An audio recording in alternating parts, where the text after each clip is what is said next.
walaal horta waxa weeyaan su'aal aad iyo aad u fiican kalley walaal qurbaha marka la yimaado waa aragteen oo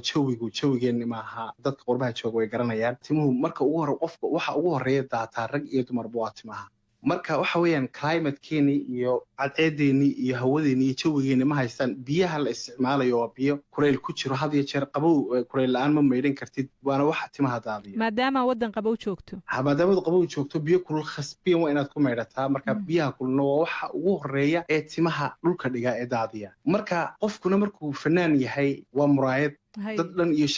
shacab dhan oo Soomaali la yiraahdo buu matalayaa inaad qurux badnaato way fiican tahay marka waxaan samaystay anigu marka dadku xoog gumay badnayn oo hadda sida lagu yahay laguma ahayn waxaan samaystay 16 waata marka waxaad istiri quruxdii waxba ka dhimanay maadaama dadkiina soo shaashadii soo hor istaagaysid bal halkaas iska yar habee de absolutely walaal ilkaha iyo timaha iyo waxa ugu horeeyay indhuhu dadku qabanayaan moogta waata marka inaad qurux badnaataa waa shay aad qof waliba jecel yahay quruxda horta imis timahaas ay kugu qaateen inaad beerat waqti intee le wallahi 2 week kumay qaadan faadimo ragga way necab yihiin inay bidaar yeeshaan marka maxay tahay sababta ka dambaysa dad badan oo duruufo kala duwan haysto oo aan awoodin inay timaha beertaan way jiraan marka maxay ku nacayaan wallahi walaal gabdhaha idinku isweydiiya problemku waa gabdhihii ma garat waa imka anagu inanta say tahay baan ku qaadanaynaa hadday buuran tahay hadday dhuuban tahay hadday madow tahay hadday cas tahay everything wax walba tahay waan ku qaadanaa laakiin idinkii qofka markaba eegayaan formkiisa ilaa waxa laga yaabaa cidiyahaaga inay ay dumarku eegaan adigoo si guud uu eegayo gabadh kula tahay oo sheekaysanaysan ama bilowgiina ugu horeysay baa deetana haddii la yidhaahdo ka sheekee gabadhii walahi gabadh fiican bay ahayd buu odhanayaa ninkuu ku dhaafay ama gabadh qurux badan bay ahayd ama dooqaygay noqotay laakiin iyadu buug dhan bay kaa qori kartaa waxayna kugu xidhaydeen nin bidaarle mar bay ku dhahaysaa nin bidaarle iyo nin caloolla iyo inkastoo dee waxaa jira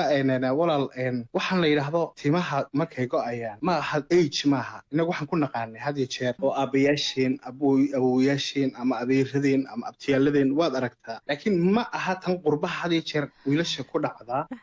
inta badan koofiyad bay wada qaataan marka waxaad leedahay iyadoo la dhalin yar yahayna bahasha way gashaa dadka inta badan dhalinyarta koofiyad bay wada qaataan boqolkiiba 50 koofiyad bay wada qaataan waayo markaba weatherka qurbaha baa gabigaagaba timihiin bedelayo qofkiiba waxaad arkaysaa sanad gudihii ama 6 bilood gudahood timihiisii dhulka galay oo banaanaaday su'aalaheena kalaan gudagelaynaa axmedow waad mahadsan tahay waxaa jirta hees dareen gooniya kugu leh maraan sheekaysanaynay aad ii sheegtay oo heesta cashar waxaad ii sheegtay inay qiso ku qusayso tahay goormaa lagu galay bal arrintaas waxaan jeclaan lahaa qisadeeda inaad nooga dhacdid heeska cashar waxaa leh abwaan igu qaaliya walaalkay daahagaas baa leh waxay ku dhacday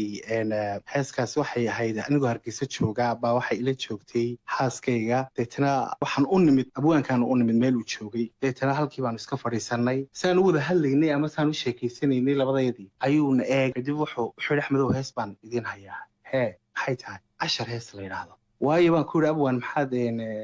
noogula damacdayna hees labadayada noola niyooto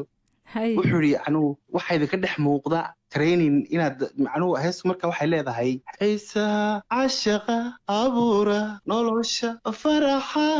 asuma jawiga calmashada dareenka dhagaha waxa cula jacaylka jawiga calmashada dareenka dhagaha waxa cula jacaylka haddaan calalaysku saarin ciduu qofba dooqu raacashay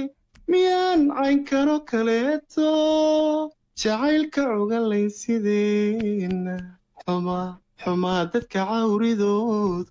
degdega cashqigaan ku beernay dhaqsana cirka mare la yabay caloosha badha baa ka diidan yahu inaga caashaqeennu waa mid dadkuba casharada ka qaato inaga caashaqeennu waa mid dadkuba casharada ka qaato marka heeskaas hees qiime igula weeyaan abwaankiina waan salaamaya